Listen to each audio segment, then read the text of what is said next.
Whispers of Blackthorn Forest, narrated by Brian.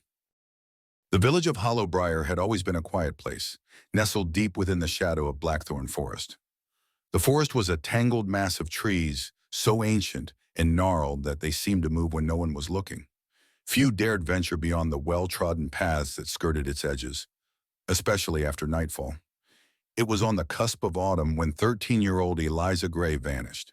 She had been playing with her younger brother near the forest's edge, chasing fireflies that glowed like tiny embers against the gathering dusk. Her brother turned his back for a moment, just long enough to swat away a mosquito, and when he turned around, Eliza was gone. At first, the villagers combed the forest, calling her name until their voices grew hoarse. They found her red scarf snagged on a branch, fluttering like a warning. Beside it lay a patch of disturbed earth, as though something had been dragged away. Despite the search, no trace of Eliza emerged. No footprints, no broken twigs, nothing but the eerie, unbroken silence of the woods. Theories began to spread like wildfire.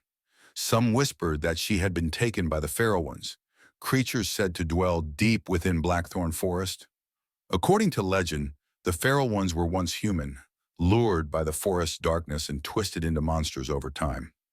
Others claimed she had wandered too far and fallen victim to some unseen predator. But there were darker murmurs still, that Eliza hadn't been taken at all, but had become something else entirely. A month after her disappearance, strange occurrences began to plague Hollow Briar. Livestock were found mutilated, their wounds too clean and precise to be the work of any known animal. The village's dogs, usually loyal protectors, whined and refused to go near the forest. And then there were the sightings. Farmers spoke of a figure glimpsed at the tree line, her silhouette pale and frail, her movements unnaturally fluid, as though her limbs bent in ways they shouldn't. One stormy night, old Widow Carver claimed she had seen Eliza outside her window.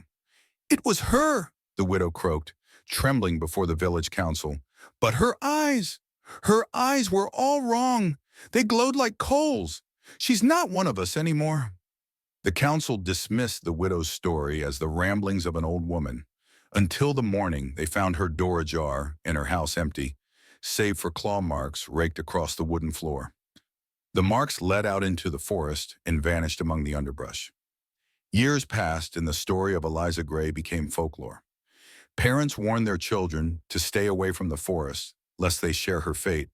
But on moonless nights, villagers swore they could hear soft, mournful singing drifting from the woods, accompanied by the faint rustle of leaves.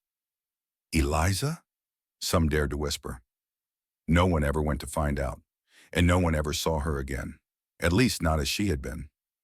Rumors persist to this day that the girl lost to the forest was either claimed by its monsters or became one of them. And on nights when the wind howls through the trees, the villagers still lock their doors tight, praying they never learn the truth. Thank you for venturing into the depths of Blackthorn Forest with us tonight. We hope you enjoyed the tale of Whispers of Blackthorn Forest and felt the chill of its mystery. If you love stories that send a shiver down your spine and keep you wondering long after the lights go out, be sure to like this video and subscribe to our channel. Your support helps us bring more captivating tales to life. Until next time, keep your imagination alive and beware the whispers in the dark. Stay safe and see you soon.